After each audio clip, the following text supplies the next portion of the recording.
የፈራሁት ነገር ደረሰ ትላላችሁ ቤተሰብ። ሰላም እንዴት ናችሁ? ደህና ናችሁ ወይ? እኔ በጣም ደህና ነኝ፣ እግዚአብሔር ይመስገን። ባላችሁበት ሰላማችሁ ብዝት ይበልኝ። እንግዲህ ዛሬ አሁን በብሩኬ ቤት ለቀዋል። በነገራችን ላይ እሷ እርጉዝ አልመሰለችኝም ነበር። ቅድም ነው ያሳወቀችውኝ አርግዛለች ብላችሁና አርግዛለች ሲሉኝ እሷ ከሆነ ከእንትን ካልኩ በኋላ እርግጠኛ ነኝ የብሩኬ ልጅ ነው የምትለው ብዬ ከቅድሙ ቪዲዮ ተናግሬ ነበርና ልጁ ያንተ ነው ትላለች ብላ ትመጣለች ብያለሁኝ። እና እንዳልኩትም ይሄው ልጁ ያንተ ነው ብላ ከች ብላለች ዛሬ ማለት ነው። ከአሁኑ ቪዲዮ ላይ እንግዲህ ሁላችሁም ነው በጉጉት ጠብቃችሁ የምታዩት እርግጠኛ ነኝ። ወይኔ ጉዴ! ከዚህ በፊት ከዳኒ ጋር ሀይሚ ከዳኒ ጋር ሳለች ተጣልታችሁ ነበር። በዛን ኬዝ ቡታጅራ መተህ ነበር። በዛን ኬዝ ነው በጣም ደብሮ ስለነበረ ሪሌሽን አደረግን፣ እርግዝና ተፈጠረ። ያው እርግዝናው ትክክለኛ የ6 ወር ይሆነዋል ማለት ነው።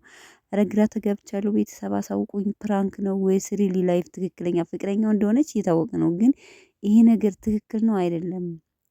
ግራ አጋባን እኮ። የሰው ልጅ መቼም የማይሳሳተው ነገር የለም። በተለይ ደግሞ ወንድ ልጅ ከተናደደ ስሜታዊ ከሆነ በዛ ላይ ከጠጣ ከባድ ነው። የአንድ ቀን ስህተት የብዙ ቀን ስህተት ይዝላል። ስህተት አለና ልጅ ስህተት አይደለም። በነገራችን ላይ ልጅ የእግዚአብሔር ጸጋ ነው። ግን ይመስለኛል ይሄ ነገር በምክክር ሆን ብለው ይሄን አጋጣጣሚ ያመተውት ነው እንጂ ብሩኬ ያደርጋል ብዬ በተአምር አላስበውም። ሲጀመር ከዚህ በፊት ዳኒና እነሱ ትክክለኛ እኮ አልተጣሉም፣ ድራማ እየሰሩ ስለነበረ እኔ እንደውም የጠረጠርኩት በዛ ነው። ከዳኒ ጋር ተጣልታችሁ ሳለ በዛን ሰዓት መተህ ደብሮህ ነበር ስትል እርግጠኛ ነኝ ፕራንክ ነው። ምክንያቱም ከነዳኒ ጋር ከነሶሲ ጋር አልተጣሉም። በጣም ቤስት እኮ ነው።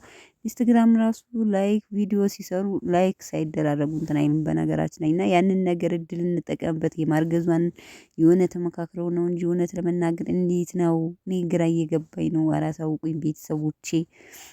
ፍቅረኛ ሆነች ምናልባት ያው በቪዲዮ አይተናታል። ከፍቅረኛ ምናልባት ቤስት ፍሬንድ እኮ ልትሆን ትችላለች አይደል እንዴ? ግን ይሄ ነገር ይፈጠራል ብላችሁ ታስባላችሁ? ቤተሰብ እኔ በጣም ግራ እየገባኝ ነው።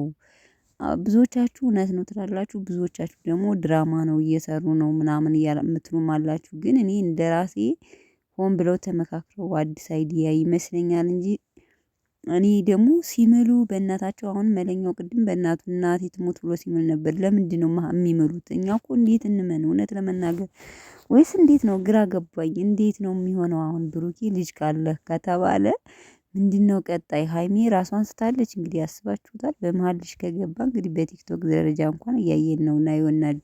ናዮ እንትና ጃኒና ጆን ዳንኤል እንዴት እንደሚያዋድዱ ልጅ በመሀል ሲመጣ ተለያዩ ማለት ነው። ከባድ እኮ ነው ቤተሰብ። ልጅ ማለት እናንተ ከሱ ጋር እንኳን ብትቀጥሉ ማለት ነው ህይወቱ ዝንጥል እያለ ወደ ልጁ ነው የሚሆነው እና በጣም ከባድ ነው እውነት ለመናገር። እና ሀይሚም ራሷን የሳተችበት ምክንያት እንዴት ከልጁ አሁን እርግጠኛ ነኝ ሀይሚ የምትለው በቃ ልጅህን አሳድግ ነው እንጂ ከብሩኬ ጋር የመሆን ልጅህን ትተህ ከኔ ጋር አሁን አትለውም። 100% እርግጠኛ ሆኜ የምነግራችሁ ማለት ነው። ምክንያቱም ሀይሚ እንኳን ልጅ ለሴት ልጅ ራሱ ለፍቅር በፍቅር ሲጎዳ በጣም የምታስብ የምትጨነቅ ትህትና ያላት መልካም ደግ ሰው ናት ሀይሚ ማለት ነው። በዛው ደግሞ ልክ ጠንካራ የሆነች ልጅ ናትና ይሄ ነገር በጣም ግራ አጋብቶኛል ቤተሰብ። ግራ ነው ያጋባኝ። ብሩኬ ደግሞ ምንም አይነት ሪሌሽን አልተፈጠረም። እኔ ካንቺ ጋር አይደለሁም። ብሩኬ እንግዲህ ራሱን ያውቃል። ብቻ ከባድ ነው ቤተሰብ፣ ከባድ ነው። ወይኔ ሀይሚዬ እንግዲህ ጽናቱን ይስጥሽ። ምን ልበልሽ ብቻ አላቅም። ነገ ወዲያ ምን እንደሚፈጠር አሁንስ እያጓጓኝ ነው ቤተሰብ። እንግዲህ መጨረሻውን ፓርት አይታችሁታል። ሀይሚ ራሷን ስታ ሚፍታህ ተሸክሟት ሂዱ ምናምን ነው እንግዲህ ያለቀው። በጣም ከባድ ነው እውነት ለመናገር። እኔ እንደምትመጣ በቃ እርጉዝ ናት። እኔ ሌላ ልጅ መስለኝ ነው እንጂ እርጉዝ ከሆነች የብሩኬ ልጅ ነው ብላ 100% እንደምመጣ እርግጠኛ ነኝ ብያችኋለሁኝ።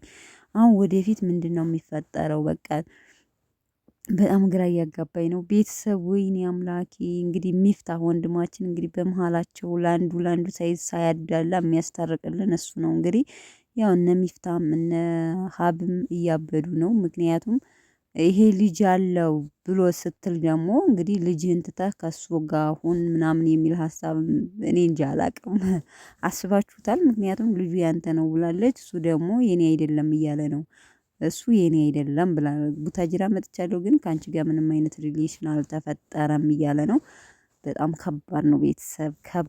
ከባድ ነው ትላላችሁ። ብቻ እንግዲህ ዙሮ እንግዲህ ተመልካቾች ማት እየወረዱባት ነው። እንግዲህ ያረ ስድቡን እኔ እንጃ በጣም እኔ እንጃ በጣም ማት እየተወረደባት ስለሆነ እንግዲህ ከካሜራም በሆነ ዘዴ ልትጠፋ